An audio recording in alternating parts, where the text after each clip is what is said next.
Assalamualaikum warahmatullahi wabarakatuh. Alhamdulillahirabbil alamin wa bihi nasta'in ala umuri dunya waddin. Assalatu wassalamu ala asrofil anbiya'i wal mursalin wa ala alihi wa sahbihi ajmain, amma ba'du. Yang saya hormati Bapak Ahmad Haris Unita sebagai pengampu mata kuliah Munakahat. Baik, nama saya Hadila dengan NIM 2111301009. Baik, saya di sini akan memaparkan materi yang ketujuh, yaitu tentang syarat-syarat pernikahan.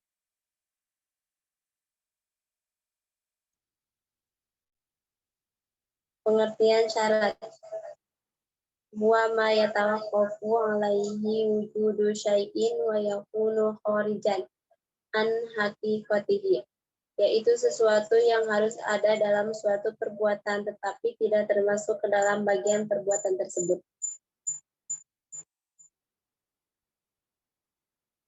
Macam-macam syarat nikah. Yang pertama, syurutus sihhati. Yang kedua, syurutul inqadi. Dan yang ketiga, syurutun nafadi. Dan yang keempat, syurutul tuzumi.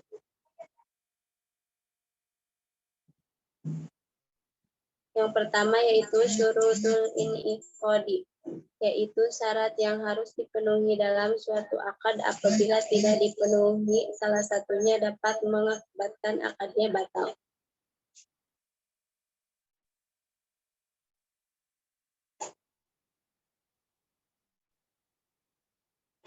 Syurutul inqadi, yang pertama syarat bagi dua orang yang berakad, yang kedua syarat bagi perempuan, yang ketiga syarat sigat akad. Syarat bagi dua yang berakad yaitu pertama mampu melaksanakan akad tamyiz, dan yang kedua mendengarkan ucapan masing-masing.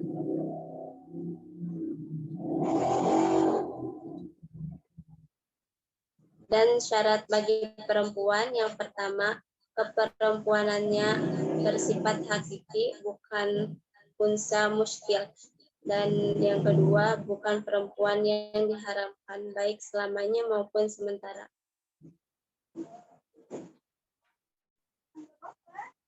Dan yang syarat sigat akad yaitu ucapan ijab qabul terjadi dalam satu majelis. Kedua, kesesuaian antara ijab dan qabul dalam ucapan maupun maksudnya.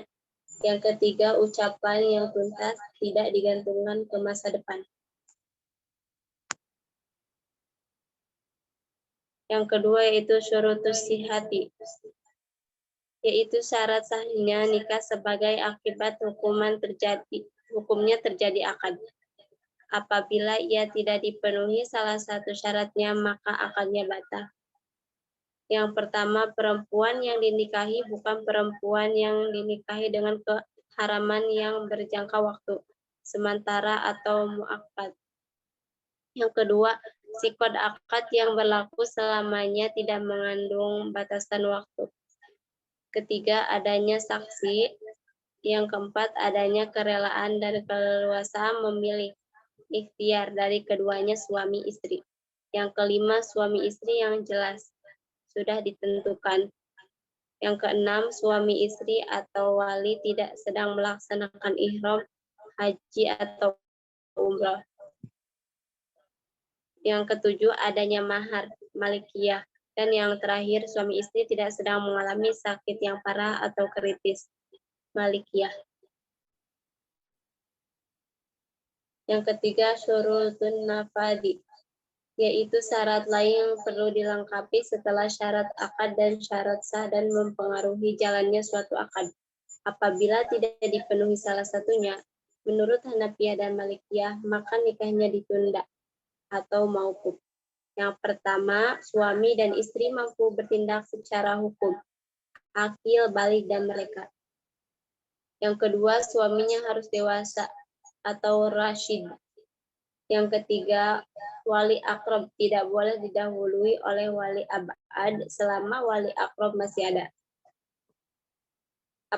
Yang keempat, apabila menggunakan wakil, maka wakil tidak boleh bertentangan dengan wali yang diwakilinya.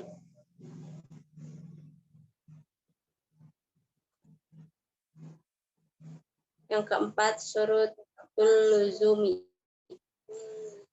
yaitu syarat yang diperlukan untuk membantu kelanggengan dan kekekalan suatu. Yang pertama, wali yang menikahkan tidak hilang kecakapan hukumnya seperti karena gila atau kurang waras pikirannya. Yang kedua, antara suami dan istri memenuhi unsur kafaah.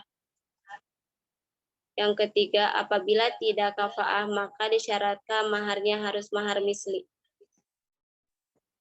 Harus mahal misil.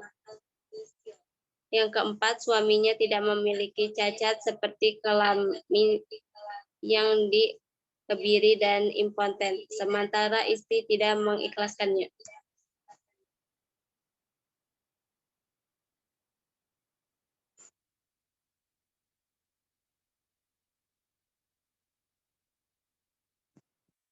Mungkin presentasi saya cukup sekian, kurang dan lebihnya mohon maaf. Wassalamualaikum warahmatullahi wabarakatuh.